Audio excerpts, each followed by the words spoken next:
With that breaking news, I want to go to a special guest, Colonel Douglas Macgregor, U.S. Army Colonel, former senior advisor to Secretary of Defense under President Trump, joins me. Appreciate your joining us, Colonel Macgregor. How do you see what's happened in the last 72 hours? It appeared that, unlike in June, where Israel and the U.S. virtually had a free run of the skies of Tehran, now the ballistic missiles are spreading across the region. Iran is striking back at UAE, at Bahrain, at Kuwait, and making it, as Yusuf just described, a regional war. Do you believe America is prepared for this, for a long war now? No, and I hope that your audience understands that this war is now an Indian emergency as well. If India's $500 million investment in Chabahar is on fire and its oil routes are blocked, then Indian interests are at severe risk. You depend upon 2.6 million barrels of oil to flow through to your ports from the Strait of Hormuz every day. If that closes, then every Indian family ends up paying a war tax they didn't vote for. So I think I hope that India understands this, because India has a role to play in this crisis. We'll come to the Indian role, but what you're saying seems to suggest that you also believe that the arena of conflict this time is spreading far and wide with serious economic consequences. Am I correct? Well, of course, every American base in the region has been hit. Even the American airbase at Incirlik in Turkey has been struck. All of these bases have been rendered unusable by us, whether they are seaports or airfields. It doesn't make any difference. So Iran has done really a spectacular job of simultaneously attacking all of these critical bases very early on. And finally, remember, this is probably going to go on for weeks or months unless someone sobers up in Washington. But the thing that will decide this outcome is logistics.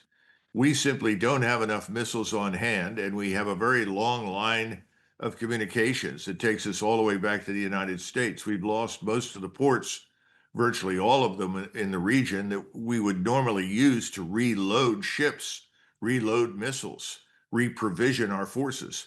So our elements at sea as well as on land right now are limited in how long they can maintain this war, contrary to what is being said in Washington right now.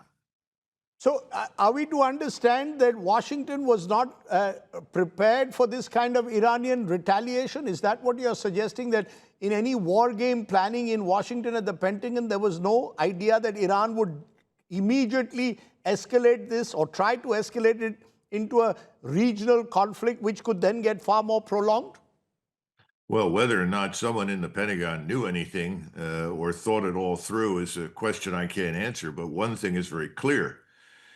We don't have an end state in mind. There is no off-ramp. The conditions that we demanded, which were really Israel's conditions from Iran, could not be met.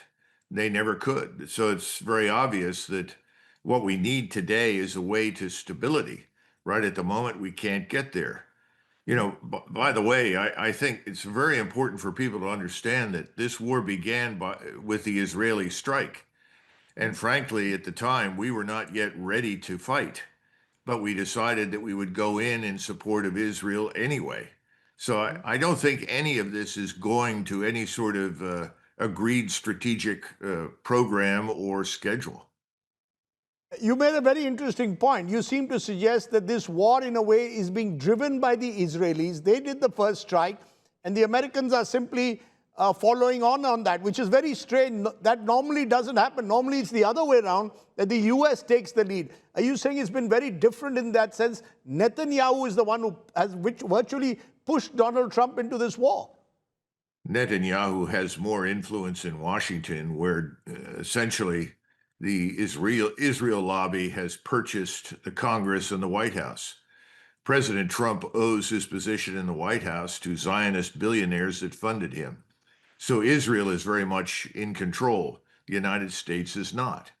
And this is a serious problem. You'll note that the Secretary of Defense talked about Iran as a state sponsor of terrorism. Well, that's a lot of nonsense. He's referring to things that happened 47, 40 years ago.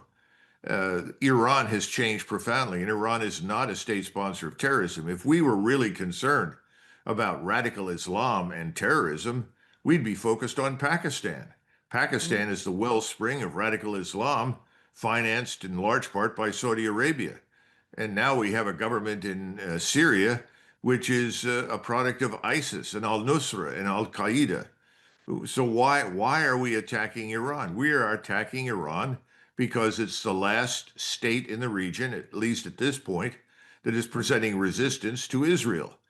Israeli or Jewish supremacy in the region cannot be established until Iran is eliminated as a major player. So this is no longer about regime change. We're trying to destroy the Iranian state. Mhm. But so when Donald Trump today turns and says that, look, we're going to escalate this war, you've not seen it in an unprecedented manner, it may take weeks. He's also warned of casualties. We've already got confirmed reports of 4 American soldiers. Are you saying it could get worse? Because one red line we are told is that there will be no use of U.S. ground troops come what may. Well, there can't be any use of ground troops simply because we don't have the ground troops to send. Our army is a fraction of what it was in the past. We simply can't project power into the region. If we try to project power into the region, ballistic missiles will destroy us, cruise missiles will destroy us. This is a new world we're in. We're seeing the end of an old era and the beginning of a new one. You know, if you just look at the UAE, for instance, it is being effectively taken out of the world economy by a few cheap drones.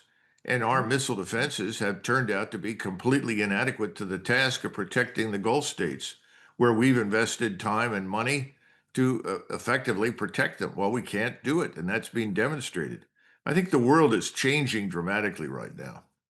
So, Colonel Macgregor, do you believe, therefore, regime change is possible, or will that be off the table? Will this now be the US and Israel claiming, look, we got Ali Khamenei out. Now we'll press the pause button, perhaps, and go back to the negotiating table? Does the US have the appetite, I come back to it, for a prolonged confrontation, as you're saying, is more likely? No, there's no appetite in the United States for any sort of major war, let alone a long war. That's something that most Americans are unalterably opposed to. The Israelis have purchased the Congress and the White House. That's why we're doing what we are doing. There is no pressure or interest in the United States in any of this. You know, what we want in the United States has nothing to do with what President Trump and Congress are doing right now. Mhm. This really needs to be understood. In the meantime, supply chains, the global hub in the UAE with aviation, these things are being destroyed. You've got 4.6 million of your citizens stranded in the Gulf. India faces a domestic humanitarian crisis that no evacuation can easily handle. This is a disaster. That's why I said I hope that the Indian government, which is probably the only adult in the room left right now, can bridge this gap. We're entering a sovereign shift. The future of the world is not being written in Washington anymore. By the time this is over, the Sykes-Picot Treaty, which created all of these tiny Arab states after the First World War, will be irrelevant. The future is being written now in the Persian Gulf and in Asia. It's time really for everybody to understand the world has changed. America doesn't want it to change. That is the American government. We're really fighting against the future right now, not just Iran, because Iran is not our enemy. It's Israel's enemy. But in conclusion, you've got the might of the American forces, you've got and technology, you've got Israel with perhaps the sharpest intelligence that you can get, and also a very strong force with technology. And you've got other nations slowly grouping, rallying around the US and Israel. Are you telling me that Iran can resist this, you believe, for an extended Yes, period? yes, I think Iran is resisting. And that's really all Iran has to do. Iran is the one that has to endure, it has to survive, and I think that it will. The United States is in a very difficult position now because of all the bombastic rhetoric from President Trump. we keep advertising ourselves as the most powerful nation in the world. That means that Iran has to submit unconditionally to whatever we demand based on what the Israelis demand. That's not going to happen.